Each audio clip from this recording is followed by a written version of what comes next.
त्या आमचे वरिष्ठ मंडळी तपासून मध्येच निर्णय विरोधकांना आयतं कोलीत देण्याची संधी नेमकी कुणामुळे मिळावी? प्रशांत जगतापजी, तुम्हाला वाटतं म्हणून मंत्रिमंडळातून कुठेतरी कोणाला डच्चू मिळावा का, की राज्यातली खरोखर परिस्थिती तशी आहे?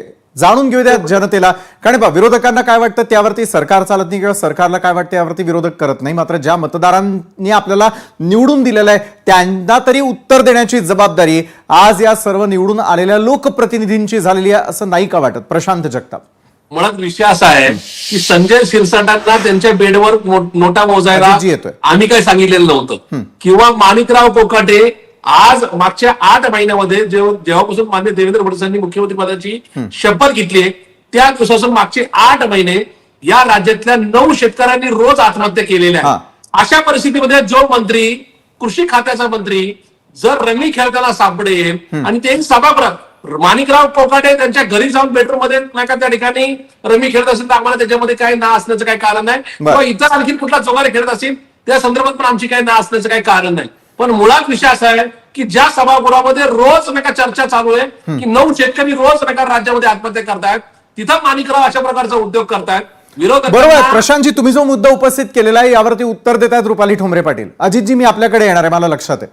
रुपालीजी, मुळामध्ये शिरसाट साहेब भाऊंचा जो काही व्हिडिओ आला तो त्यांच्याच कोणीतरी कार्यकर्ते, म्हणजे त्या हॉटेलमध्ये ते जे काही रूम म्हणजे घरामध्ये जे काही बसलेले आहेत त्यांच्या व्हायरल केला. म्हणजे याच्यामध्ये कुठेतरी राजकारणातल्या लोकांना वैयक्तिक पातळीवर बदनाम किंवा वैयक्तिक पातळीचं सोशल मीडियावर बदनामी करण्याचे हे त्याचं समर्थन कराल का? त्याचंही सांगते ना मी तुम्हाला, त्याचंही सांगते. रोहित पवारांनी कोकाटेंचाच व्हिडिओ जारी केला. आता जेव्हा हा व्हिडिओ जारी केला, निश्चितच आमदारांची त्या सभागृहामध्ये काही आचारसंहिता हवी. त्याच्यावर कोकाट्यांनी सांगितलं की मी ती जाहिरात स्किप करत होतो, परंतु तोच व्हिडिओ बरोबर कोणी काढला, कशासाठी काढला हे काही दिवसात तुमच्या समोर येणार आहे. कारण या सभागृहाचं पूर्ण चित्रीकरण होतं. परंतु जाणीवपूर्वक लक्षात घ्या, रोहित पवार यांनी सुद्धा एका पोलीस स्टेशनमध्ये जाऊन पोलिसावर आरेरावी केली. आम्ही त्याच्यामध्ये वक्तव्य केलंच नाही, त्याच्यावर त्यांच्यावर 1 दिवसानंतर गुन्हा दाखल झाला.